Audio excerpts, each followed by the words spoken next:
ketika hari Sabtu itu saya kondisinya masih trombositnya masih turun. Disitulah saya sadar betapa tipis ya antara hidup dan mati. Kalau kata Allah, kamu belum waktunya sembuh. Disitulah saya sadar bahwa la haula wala quwata illa billah. Kita tidak berdaya.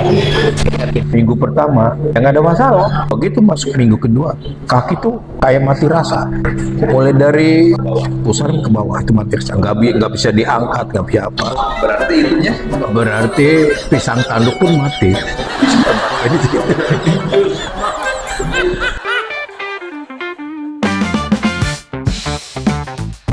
Itu bukan Widal yang diperiksa, apa namanya tuh sekarang katanya, kata antum dulu tuh apa namanya? Widal ya. Saya tuh kemarin kan ada 2 yang sebetulnya tinggi gitu. Dari tipes nggak diobatin, yang diobatinnya DB-nya. Nanti kita lihat dulu Pak, katanya ini kecenderungannya kemana. Ternyata kecenderungan saya kan ke DB ya, lebih difokuskan ke DB-nya karena sampai turun 43.000. N-nya naik, udah saya terus pulang. Jadi ketika saya nge-lab lagi di luar, itu memang masih ada tipesnya, cuman tinggal 1 dari 2, harusnya 6 kalau nggak salah ya, 6. Saya ada 2, pulang dari rumah sakit itu tinggal 1. Ya, tapi udah dibolehkan pulang. Jadi mungkin kata dokter yang di luar, mungkin ya memang itu tidak termasuk dalam paket pengobatan BPJS, hanya 1 aja di DB-nya aja yang kan saya turun dari 97 sampai 40 kan lumayan ya, turun. Tapi kan anak antum tuh sudah ada yang laki jaki ya. Sekarang udah 60.000 dari 40, Dari 20. dari 20 ke 60.000. Itu udah naik itu. Saya kemarin naik 20.000 aja, saya udah minta pulang dan diizinkan pulang. Apalagi ini naiknya udah banyak ya, udah 40.000. Ya, insya Allah lah nanti. Ya, masih.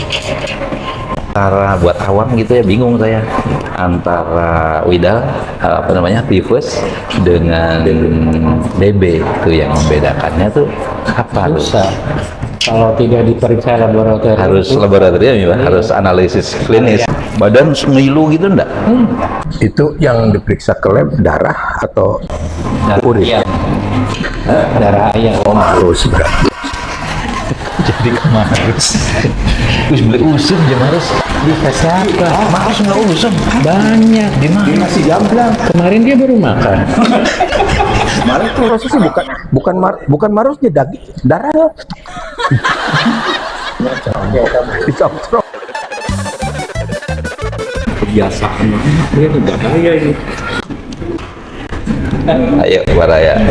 Biasanya di kopi cangkir kita agak menyeleweng sedikit. Iya, maaf Kang.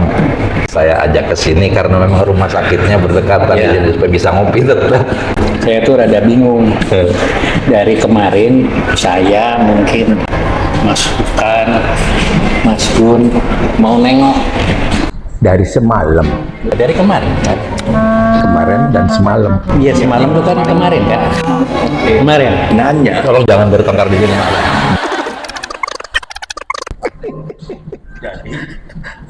Tadi sama Mas Gun ditanya, ini Bapak cap apa sih?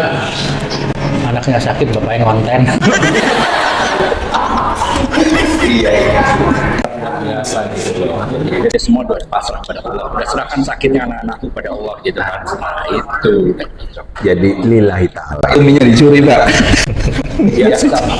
Pura-pura nggak tahu lah. Dia nyoba. Siapa tahu dengan terapi konten, insya Allah sembuh. Dia terapi konten, insya Allah anak sembuh. Kalau ini berhasil, jadi kalau misalnya kawan-kawan ada yang anaknya sakit, ya, Cobalah obatnya konten. Jadi prinsipnya gini lah, anaknya sudah ada yang nanganin, dokter, suster di sana. Kita nanganin bapaknya. sama kita. beliau itu yang sakit anaknya 2, anak nomor 2 sama bungsu. Bukan yang paling gede, Kang. Yang 2 sama bungsu. Ini tahu yang ngurus melahirkan. Dokter Ake. Terus di tengah kesibukan kemarin ABC, menyikapinya gimana?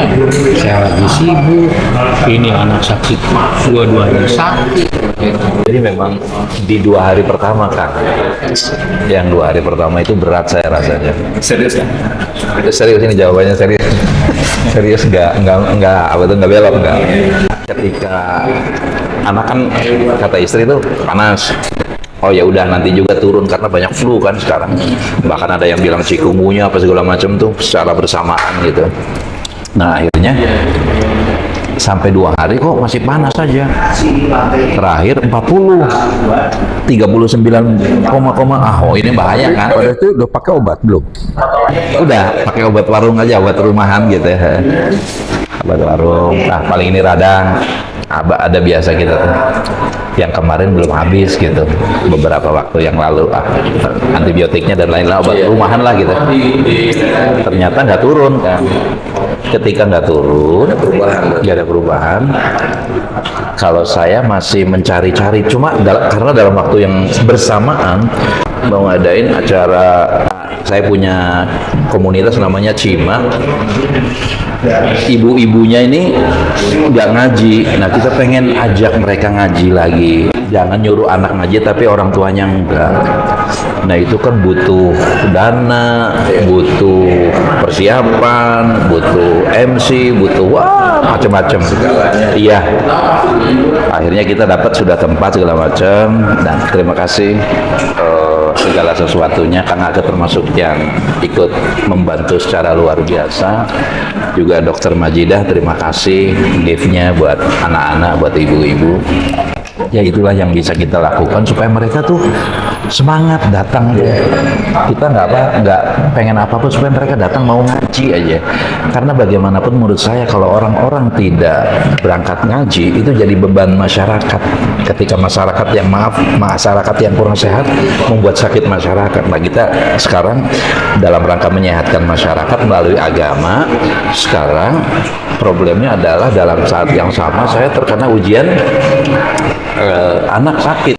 Dan yang penting ketika dalam keadaan seperti itu kita berserah diri secara total kepada Allah. Walaupun secara manusiawi kita tetap bingung dulu awalnya kan. Aduh gimana nih, ini belum dalam saat yang sama itu bersamaan datang. Itu ada beberapa hal lain yang harus saya selesaikan selain rumah sakit, acara itu, ngubungin donatur, ini itu banyak banget.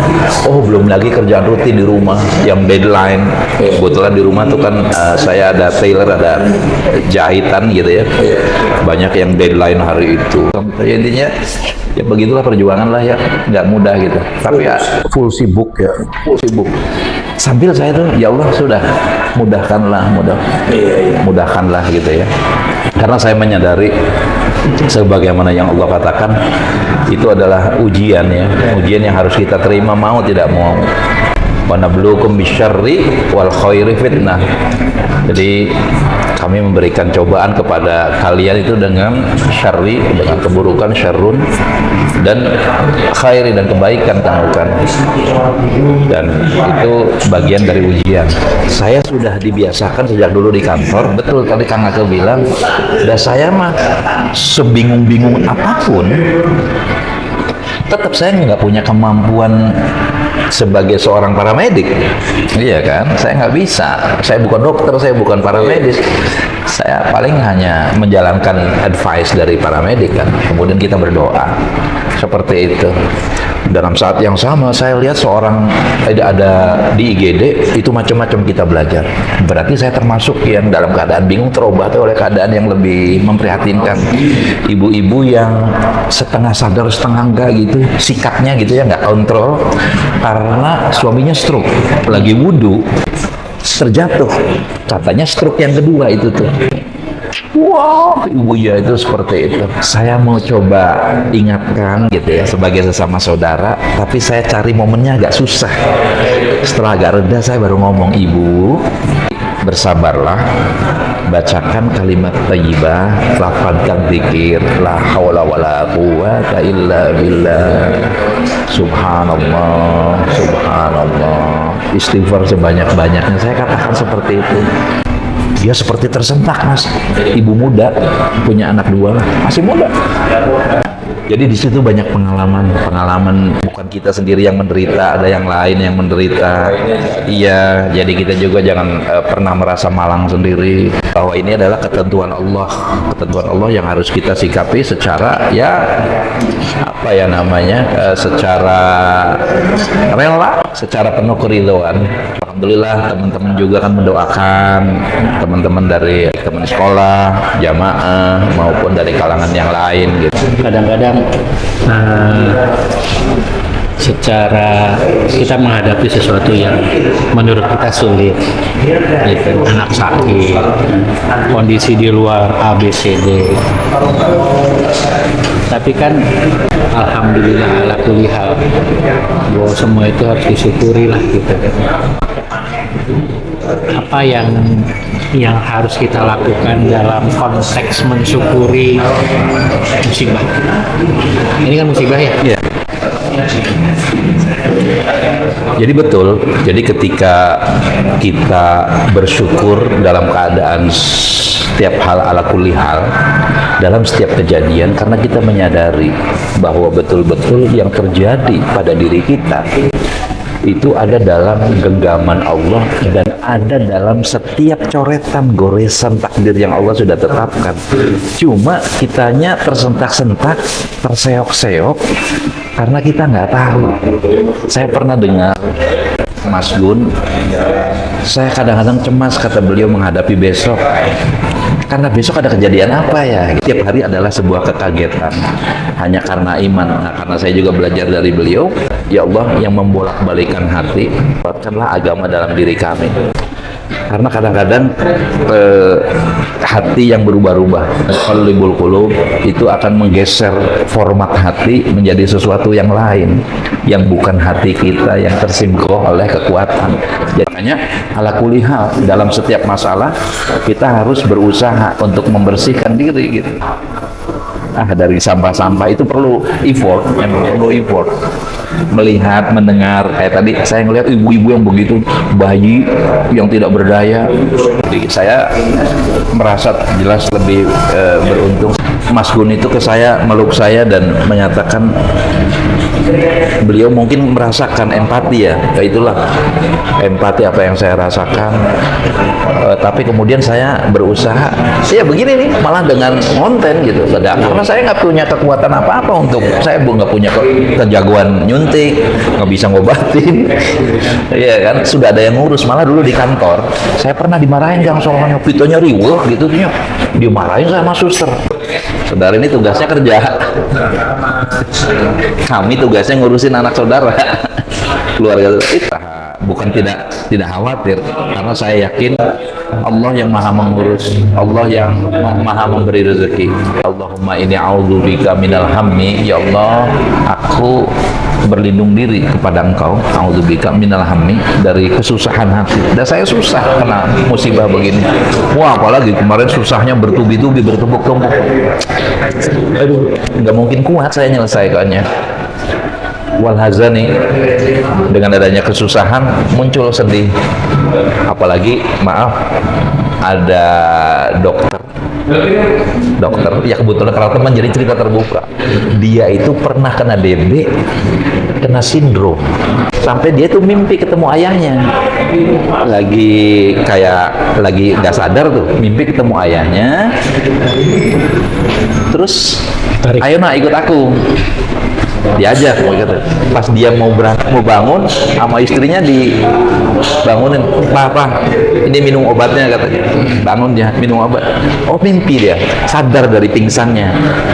dari pingsannya. Nah itu keadaan yang demikian itu sindrom. Ada kisah lagi, dia udah merasa sembuh kan dari DB. Kang, wah ini berarti sudah sehat, udah boleh pulang.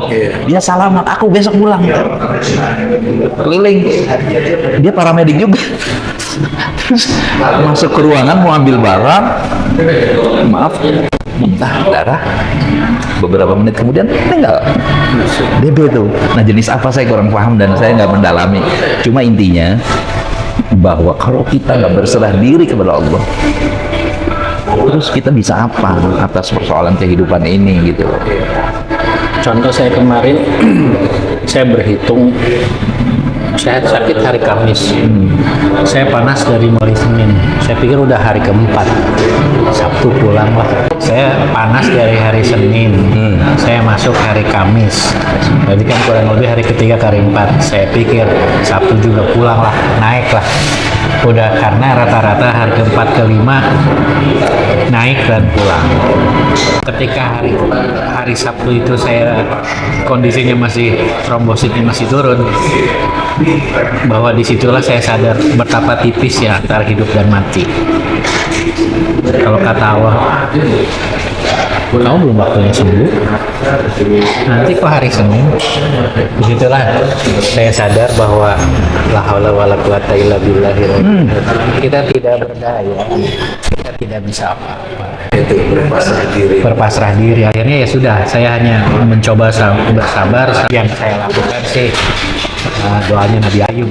Rabbi anni massani ad-durru wa anta arhamar rahimin. Alhamdulillah hari Senin saya boleh pulang, tapi di situ saya rasa bahwa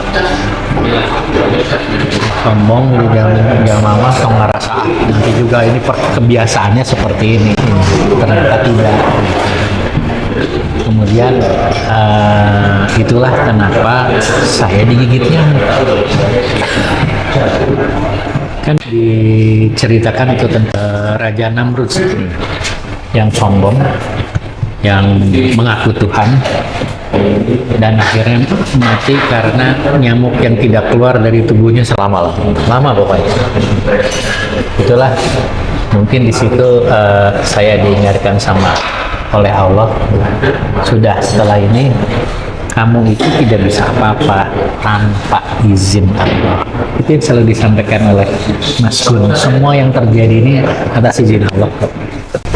Tinggal kita kalau salah satu, siapa ya Ustadz yang muda tuh, setiap kejadian itu ada dua pilihan, mau kita jadiin dosa atau mau kita jadiin pahala. Jadi Bisa kalau jadi dosa, bisa jadi pahala. Tergantung drive kita, yang drive-nya kemana iya, gitu. kita melihatnya seperti apa. Kalau mungkin sakit kita terus dijadinya marah-marah, wah, aral. Mungkin itu akan jadi kita tidak mendekat ke Allah, justru kan menjauh kan. Mungkin menghujat-hujat Allah mungkin kan gitu. Tapi kalau kita jadiin pahala, ketika sakit minta pertolongannya, ya ampuni hamba Allah, hamba sombong, hamba apalah. Menunjukkan bahwa ya memang kita tidak berdaya. Hanya punya dua pilihan itu gitu.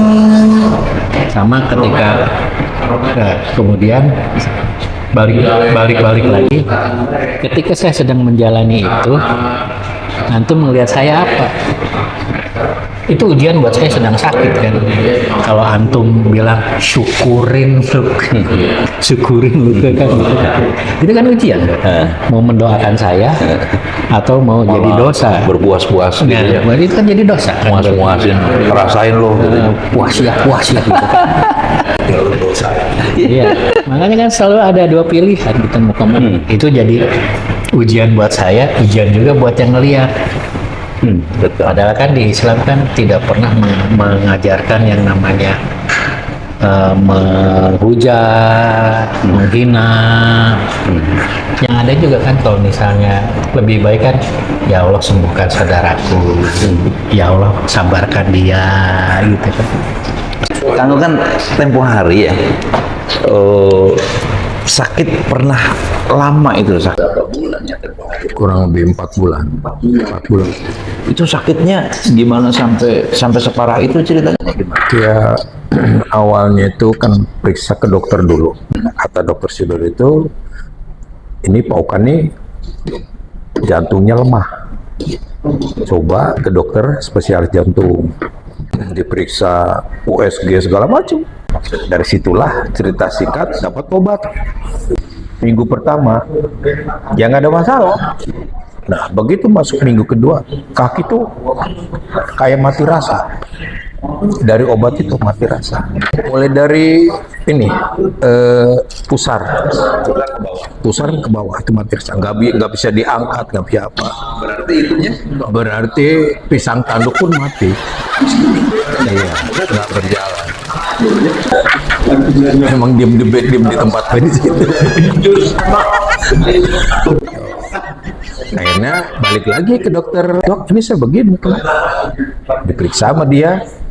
Ini bukan stroke, bukan keracunan obat. Udah berhenti aja obat itu. Coba lari ke dokter saraf. Diperiksa dokter saraf, ternyata penyempitan. Saraf kejepit karena faktor kegemukan. Tuh, faktor kegemukan 115 berat badan waktu. Waduh, jalannya bis kayak bandul jam.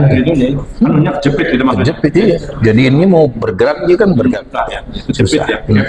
Sakit gitu. Oh, gitu. Apanya anunya mas? Ya, tadi katanya gemuk. Ada ya. Pisang tanduknya. Katanya gitu. Nah ditambah Allah juga ngasih ujian. Ya ujian itu pertama sakit. Terus ujian keduanya yaitu masalah rumah tangga. Nah sekarang ujiannya ekonomi. Dilakukan oleh saya dengan kondisi demikian ya mau nggak mau kita orang muslim ya sholat, ngaji, zikir terus jalan, berdoa terus. Ya soalnya tadinya sembuh ya minta sembuh kan gitu. Tadinya bisa jalan minta jalan. Tadinya sehat minta sehat, itu aja intinya. Dan tidak pernah putus doa itu. Senjata utama yang pernah obat tetap jalan. Tapi obat yang saya minum selama 4 bulan tidak ada pengaruh apa-apa. Tidak ada pengaruh apa-apa. Dari obat dokter saraf sama dokter fisioterapi, kan 2 dokter yang nangani. 2 minggu sekali dokter fisioterapi, yang sebulan sekali dokter saraf. Obatnya macam-macam, tapi tidak ada satupun yang ada perubahan tidak. Sembuh-sembuhnya setelah kita ya banyak berdoa itu. Nah setelah lepas ada tuntutan dari pihak perempuan begitu. Akhirnya saya keluar dari situ, pisah rumah. Nah dari pisah rumah itulah di situ terus fokus yang namanya ibadah tuh fokus. Ya duhanya, tahajud, hajat, fajri, yang menjelang-jelang terus jalan. Hikmahnya setelah dari itu saya bisa jalan. Alhamdulillah, mungkin Allah mengabulkan pada saya itu. Dari doa yang sangat Iya, penyerahan total ya. penuh penyerahan total. Udah pas lillahi ta'ala. Obat juga tidak ada pengaruh. Ya Allah, hanya satu Engkau yang Maha Penyembuh. Saya minta sehat, tadinya sehat. Saya minta jalan, tadinya bisa jalan. Tapi itu hanya itu aja mintanya. Dapat 2 minggu di kos-kosan, bisa jalan. Dokter juga bingung. Praktek kontrol situ. Oh kan kok bisa jalan? Aneh. Kayak seolah-olah apa ya? Dokter herannya tuh obat yang kayak saya kasih obat dosis rendah kok bisa sembuh. Kayak terheran-heran begitu. Rendah malah sembuh ya. Kemungkinan banyak pasien yang ditangani oleh dia berbulan-bulan dan bertahun-tahun sembuhnya. Tapi saya ini berapa bulan belum bisa jalan. Tadinya pakai kursi roda terus kalau terapi, kalau kontrol. Ini jalan kaki. 5 bulan kemudian bisa jalan. Oh kan kok bisa jalan? Alhamdulillah obat dari dokter hanya begitu. Dalam hati ya Allah hanya Engkau yang bisa mengobati. Itu aja. Intinya tujuan kita apapun yang terjadi yang diberikan cobaan oleh Allah ujian. Jangan lupa putus. Jangan putus namanya doa, sholat, ngaji, zikir, udah itu aja. Insya Allah. Kan Allah tuh maha segalanya. Itu aja. Terima kasih. Saudara Saikoji semua, saya bersama Kang Ake, Mas Gun, dan Kang Ukan, kita cukupkan sampai di sini. Mudah-mudahan apa yang kita bincangkan hari ini ada manfaat buat kita semua dan khususnya buat kita di sini. Aku qauli hadza wa astaghfirullah li wa lakum. Assalamualaikum warahmatullahi wabarakatuh.